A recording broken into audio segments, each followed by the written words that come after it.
सतयुग भगवान की जय। प्यारे कृष्ण कन्हैया लाल की जय। श्री रामचरितमानस लंका कांड 38वें दोहे से। नारी बचन सुन बिशिख समाना, सभा गयो उठे होत बिहाना। बैठ जाए सिंहासन फूली, अति अभिमान त्रास सब भूली।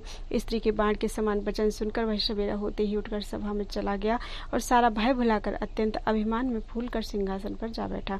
यहाँ राम अंग दही बुलावा, आए चरण पंकज सिरुनावा।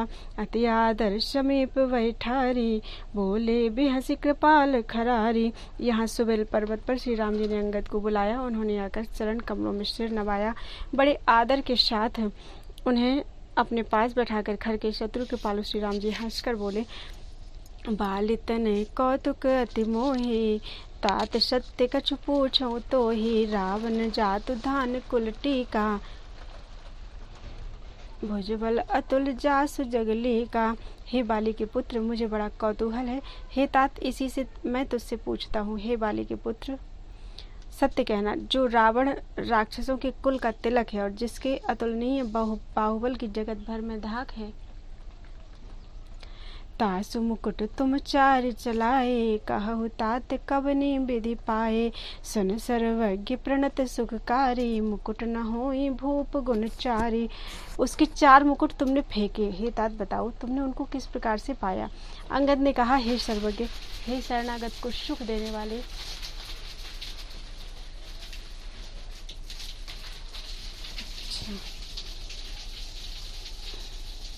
सुनिए, वे मुकुट नहीं है, वे तो राजा के 4 गुण हैं, साम दान अरु दंड विभेदा। नृप और बसहि नाथ कहाँ बेदा, नीति धर्म के चरण सुहाए। अस जिय जान नाथ पहि आए। हे नाथ, वेद कहते हैं कि साम दान दंड और भेद ये चारों राजा के हृदय में बसते हैं।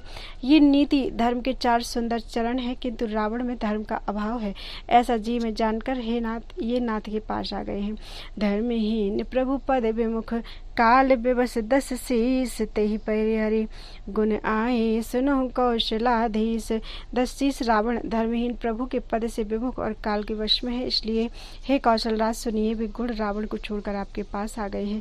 परम चतुरता श्रवण सुनी, भेसे राम उदार। समाचार पुनि सब कहे, गढ़ के बाल कुमार।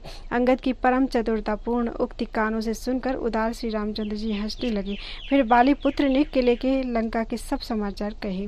रिपु के समाचार जब पाए, राम सचिव सब निकट बुलाए। लंका बांके 4 दुआरा, केहि विधि लागी करहु विचारा। जब शत्रु के समाचार प्राप्त हो गए, तब श्री रामचंद्र जी ने मंत्रियों को पास बुलाया और कहा, लंका के 4 बड़े विकट दरवाजे हैं, उन पर किस तरह आक्रमण किया जाए, इस पर विचार करो। तब कपि शिरच्छेष विभीषण, सुमेरे हृदय दिनकर कुलभूषण। करि विचार तिन मंत्र दृढ़ावा, 4 अनेक कपि कटक बनावा। तब वानर राज सुग्रीव, वृक्षपति जाम्बवान और विभीषण ने हृदय में सूर्य कुल के भूषण श्री रघुनाथ जी का स्मरण किया और विचार करके उन्होंने कर्तव्य निश्चित किया। वानरों की सेना के 4 दल बनाए, जथा जोग सेनापति कीन्हे। जो तप सकल बोले तब लीन्हे, प्रभु प्रताप कहि सब समुझाए। सुनि कपि सिंह नादि करि धाये। और उनके लिए यथा योगी जैसे चाहिए सेनापति नियुक्त किए। फिर सब यूथपतियों को बुला लिया और प्रभु का प्रताप कहकर सब कुछ समझाया, जिसे सुनकर वानर सिंह के समान गर्जना करके दौड़े। हर्षित राम चरण सिर नावहि, गए सिर शिखर वीर सब गहि गिरि शिखर वीर सब धावहि। गरजहि तरजहि भालु कपीसा, जय रघुवीर कौशलाधीसा। वे हर्षित होकर श्री राम जी के चरणों में सिर नवाते हैं और पर्वतों के शिखर ले लेकर सब वीर दौड़ते हैं। कौशलराज श्री रघुवीर जी की जय हो पुकारते हुए भालू और बानर गरजते और ललकारते हैं। जानत परम दुर्ग अति लंका, प्रभु प्रताप कपि चले अशंका। घटा टोप करित 4 दिश घेरी, मुखहि निशान बजावहि भेरी। लंका को अत्यंत अजेय किला जानते हुए भी वानर प्रभु श्री रामचंद्र जी की प्रताप से निडर होकर चले। चारों ओर से घिरी हुई बादलों की घटा की तरह लंका को चारों दिशाओं से घेर कर वे मुंह से ही डंके और बेरी बजाने लगे। जय ति राम जय लक्ष्मण जय कपीस सुग्रीव गर्जहि सिंहनाद कपि भालू महाबल शिव।